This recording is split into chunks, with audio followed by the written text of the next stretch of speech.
Hello, and welcome to another Sleepy Time episode where we're reading the Red Book. And take a deep breath, and let me tuck you in. Glóin also spoke of Balin, Ori, and Owen. He returned to Moria believing that the dread which drove out the children of Dorne had passed. No word of Balin, Ori, or Owen was heard since. Although the morning was nearly spent, Gandalf began to share his experiences, and his tales were of great interest, for he had been most secretive of his ventures over the years. He confirmed that his encounter with the necromancer in Dol Guldur was indeed Sauron taking shape once again. He had also noticed strange wisdom from Saruman, the head of his order. It was important to uncover just how the ring had come to Gollum. While Aragorn sought for and captured Gollum, Gandalf went to Minas Tirith to search the parchments of Isildur for more information. This is what the ancient scroll said.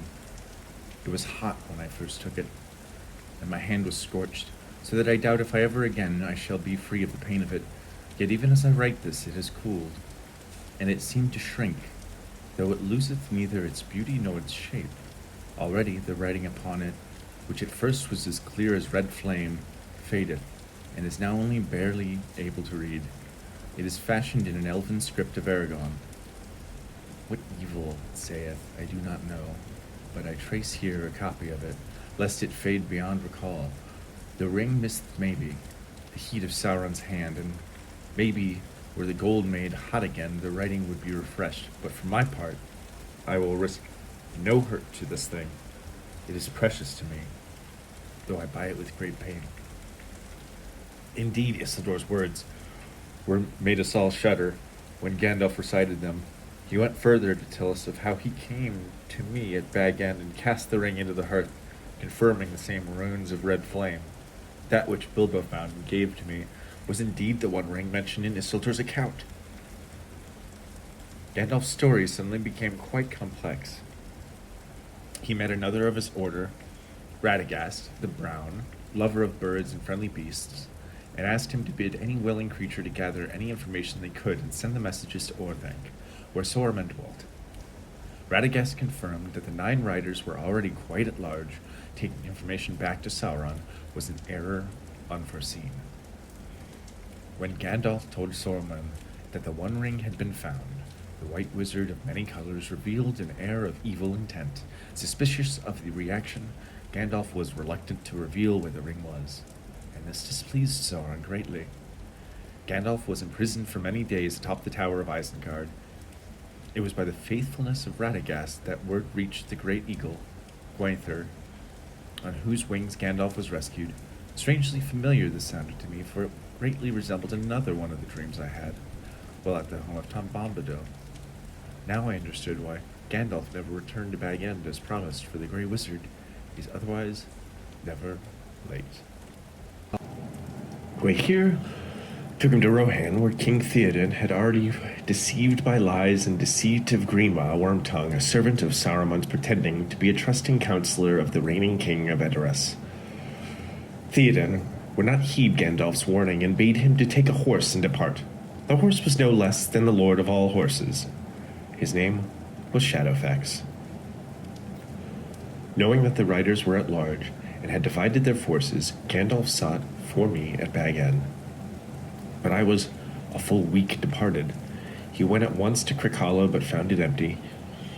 He sought for me at Bree and left his letter, but he could not wait long. He encountered the Nazgul at Weathertop and battled them before we arrived there ourselves with Strider. Knowing or hoping that Strider was with us, he went on to Rivendell to gather news of our plight.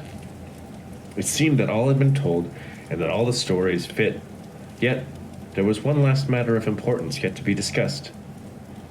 What to do with the ring?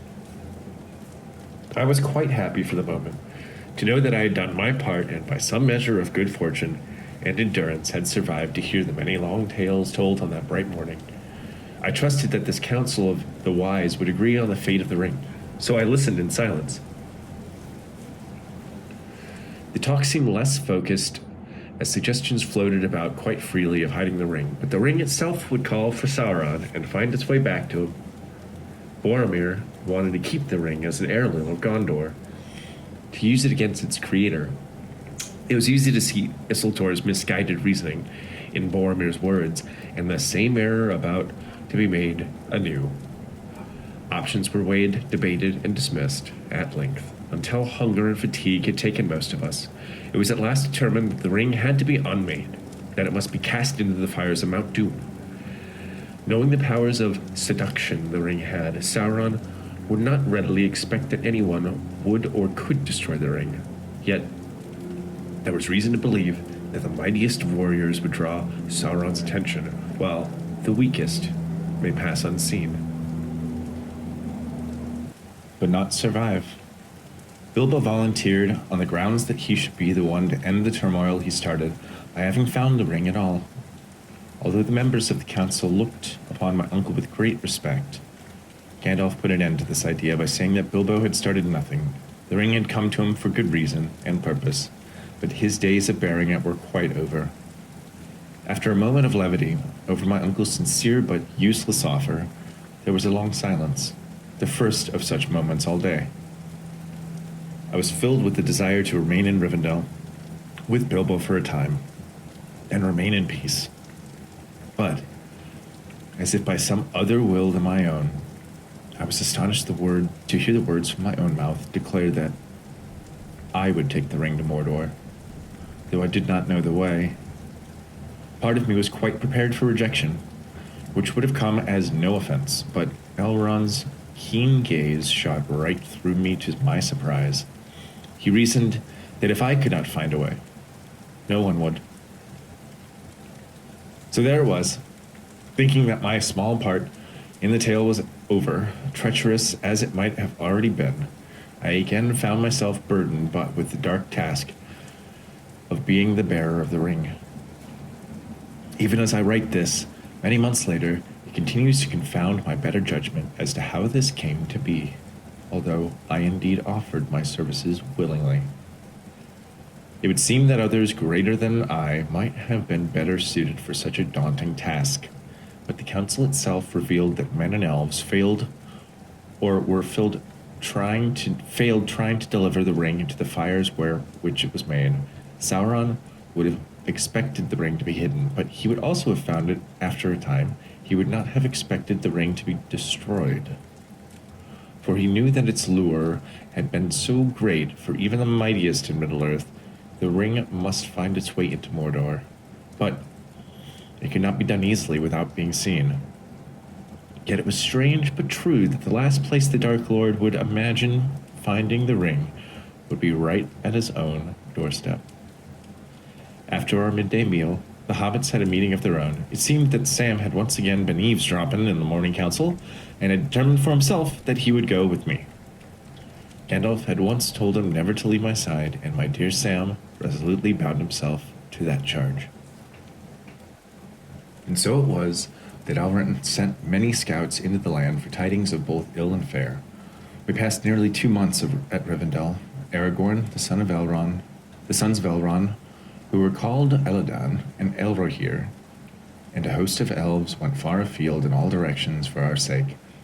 Nowhere had the messengers discovered any tidings of the Black Riders. Not even the eagles of the Misty Mountains heard fresh news.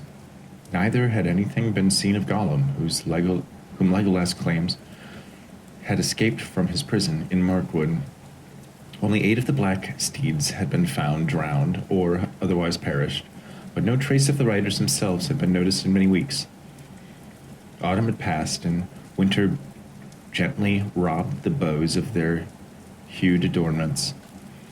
Once all the scouts returned with the reports, Elrond summoned the hobbits to him. He told us that the company of the ring shall be 9, set against 9 riders. Sam and I were to be accompanied by Gandalf. Aragorn would also go, for the ring of Isildur was great concern to him. I would have begged him to go regardless, but knowing that he and Boromir had planned to go to Minas Tirith eventually, our paths would be the same, at least for a time. The rest of the company would represent the free peoples of Middle-earth. Legolas for the elves and Gimli for the dwarves were appointed next. For the remaining two, Elrond had not decided, but considered two of his own household. But Merry and Pippin would have had to be bound in sacks to hold them back, or placed in irons lest they follow our trail. Elrond was quite against their coming, especially Pippin, for he felt that the younger hobbit could not know the perils that lay ahead. But to our surprise, it was Gandalf who reasoned that none in the company knew any more of what lay ahead before us than Pippin did. Elrond conceded that the Fellowship of the Ring was complete. We were to depart in 7 days' time. The shards of Narsil were reforged by the elves, to which Aragorn gave a new name, Andúril, the Flame of the West. Gandalf would wield his faithful Glamdring, the foe hammer. It was of elven make and the mate of Thorin's Orcrist, the goblin cleaver. My small Númenórean sword had been splintered at the front ford of Bruinen, but Bilbo gave me Sting, and I accepted it gratefully. Gimli wore his heavy mail shirt and his belt a broad-bladed axe. Legolas carried a bow and quiver. Besides a long white knife, Boromir carried his sword shield and the Horn of Gondor. Yet for the bit of weaponry we possessed, our hope lay firmly in secrecy and not in war. Sam insisted that Bill the pony be our beast of burden. Rather, according to Sam, it was Bill that refused to be left behind.